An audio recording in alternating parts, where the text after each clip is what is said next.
Hey there, I'm excited to share with you guys the different loops that I'm going to be doing on the Dunn's Farm Trailhead. So I hope you enjoy. This is one of many. We are just starting the Dunn's Farm Trail and we are going to be doing the loop today. And I'm not sure whether we're going to finish dry, but we're going to start that way, except for my shoes. And yeah, so I'm going to share the trail with you, and hopefully it'll be one that you'll come out and do if you're in this area. We are following the pink blazes the whole time today. This should only take us an hour and a half maybe, but we are going to do one of many loops from here. They'll all start at this exact trailhead. And I've started my all trails map so that I can share that at the end of the video and the information that comes along with it.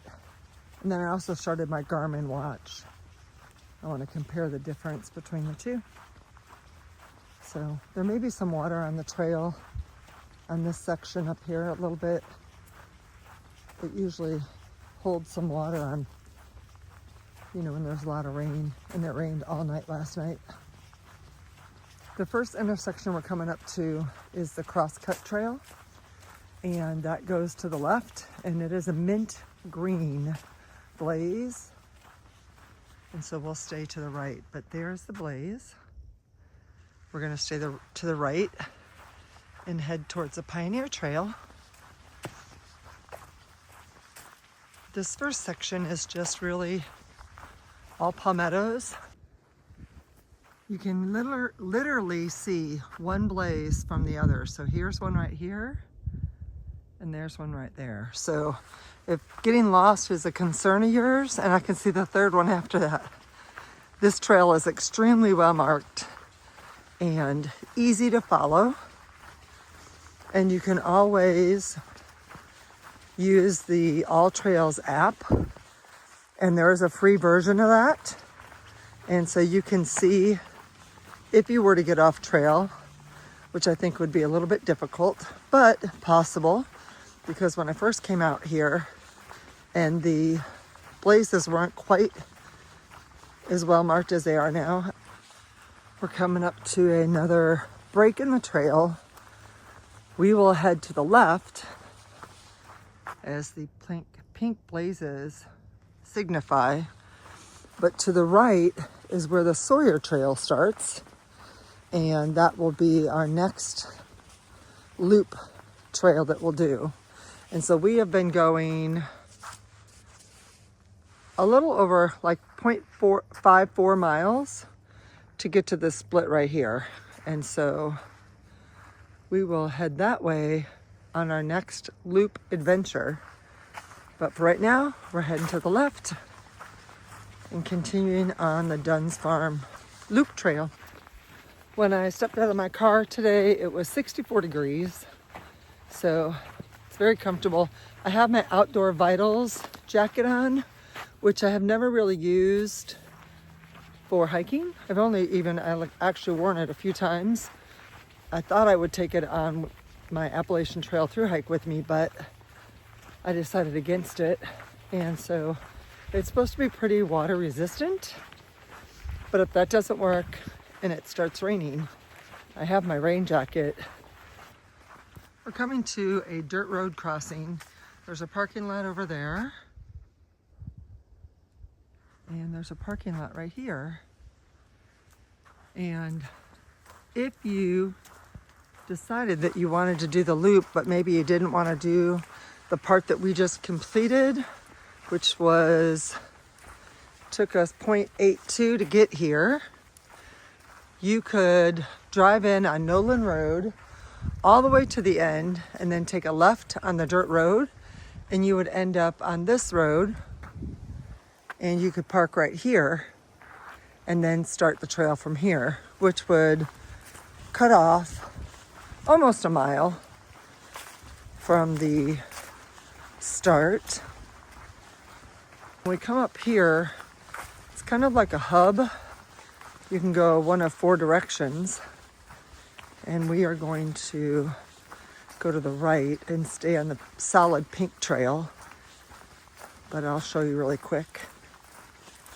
So over there by the kiosks, and almost all the kiosks have maps, is the continuation of the Pioneer Trail. Right over here is where the Pioneer and the Dunn's Farm Trail share the trail, which we'll finish on. And then right here is the Dunn's Farm Trail, and this is the one we are going to continue on. So we're going to hit the Dunn's Farm Camp Zone relatively quickly. Right now my mileage is 0.89, so we'll head this way. I love going underneath this limb for some reason. I think it's because the blaze is right there, but they also have a bench. So if you're not someone that does a lot of walking, but wants to get out here and do more of that, they have several benches throughout this whole trail where you can stop and take a break, recover, eat a snack. Make sure that you're drinking your water. I always bring a bottle of water with me, and today's no different. So I don't always drink it all, but I do drink some while I'm out here on the trail. There's some cool little patches of this deer moss that I think is pretty cool. And we are almost to the Dunn's Farm Camp Zone. So I'll show you that when we get there. Here we go. Here is the camp zone for Dunn's Farm. We got a nice picnic table. All of the camp zones that I've seen have got fire rings, and we are at mile marker 1.25. So, mile and a quarter into the trail, you have a camping area if you wanted to hike in and camp for the night. And then we'll just continue out on the trail, and pretty soon we will meet up with the Pioneer Trail. Look at all this deer moss. And there's a bunch of it over there too. It's beautiful. I love the different shades of green out here. Some people ask me what kind of animals are out here. I think there's probably quite a few. I had somebody tell me the other day that they heard coyotes. Many years ago, I think I saw a bear on the other side of the creek, but I've never seen one around me. And I think I've seen the backside of a hog, and I've seen a water moccasin. I don't know, those aren't the same, are they? And then I've seen a coral snake, a really tiny one, circled up. But have I ever been threatened by any of the animals that I've seen? No. Oh, and I've seen some armadillo out here. So I don't know what else is out here. This is a big area, and there's a lot of property out here. There's a lot of space for animals to roam. And I've seen, obviously, deer out here. So most of the time when I come out here, I see nothing. Sometimes not even a squirrel. So I think if you're just, aware, you're going to be fine. I certainly wouldn't have any of those things stop me from coming out here. You notice the landscape has changed a little bit. You don't see any more of those palmetto shrubs, or, well, there's one right there as I speak, but they're not taking over the whole forest. So the landscape has changed quite a bit. My All Trails is telling me that I'm off route, which I am not. They rerouted this trail a couple years ago, and I just don't think that All Trails has updated that yet. But as you can see, there's a pink blaze right there. Here is where we will meet up with the Pioneer Trail, and it will now be a blue and pink blaze. So we just walked 0.4 from the campsite.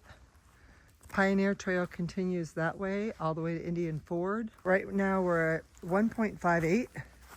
We're gonna head over this little plank bridge. It's called Board and Branch. And you can see both the colored blazes. They will combine on one tree and you'll see both of them on the same tree. Right there. But this right here, where this wood is where the trail used to come out. And they just moved it to the other side of that little creek. So now we'll have a little bit more elevation, but it's not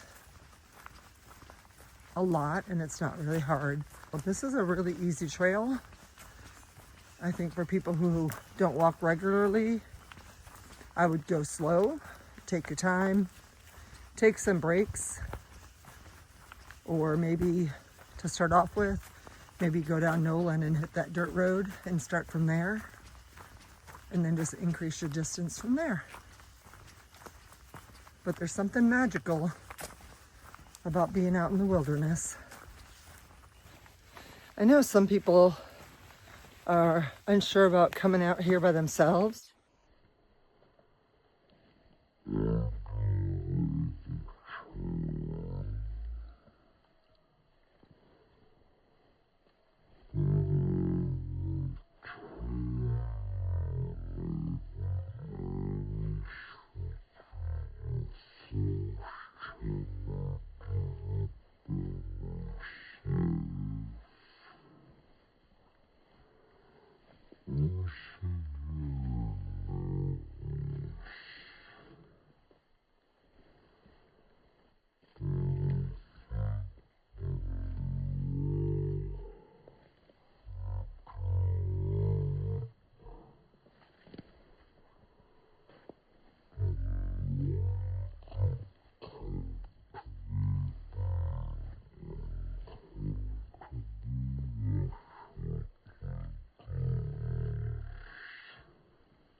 With the trail out here, so that helps a lot too.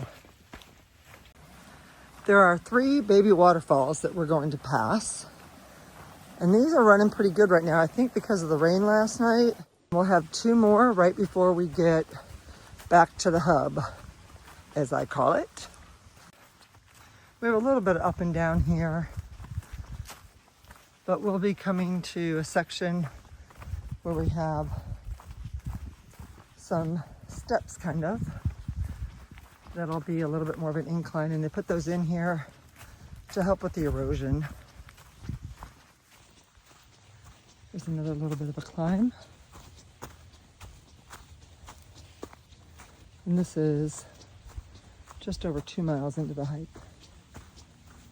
That was probably the biggest climb so far. Here's some of the elevation I was talking about. We have these steps right here. I just cleaned a little bit of storm debris off the trail. You know, if you get on the trail and there's some light, small limbs or branches that you can move without putting yourself in danger or, you know, hurting yourself. I know that that would be appreciated by the volunteers that take care of this trail. We call it trail maintenance. And we can all do our part. A little bit of a descent here, but not much. We're coming up to our second of the 3 falls.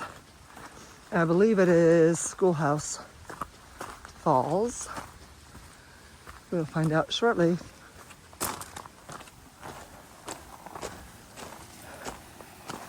Yes.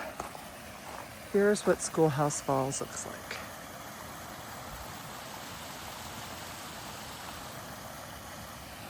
It's got this really nice rail fence and has a sign not to go on the other side of it. But we are at Schoolhouse Falls and we are very close to being back to the hub. So that's at 2.56 miles.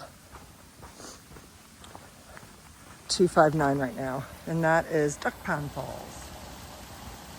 So we will, and there's another bench if you want to sit and enjoy and listen to the music of the falls. And we do not have very much further. Here's the next set of steps. And really, it's not very much at all. Is it 4? So you can hear the water. And this time of year, you can see it. During the summer, it's almost so blocked in with the greenery that you can't see it. You still get the joy of hearing it, though.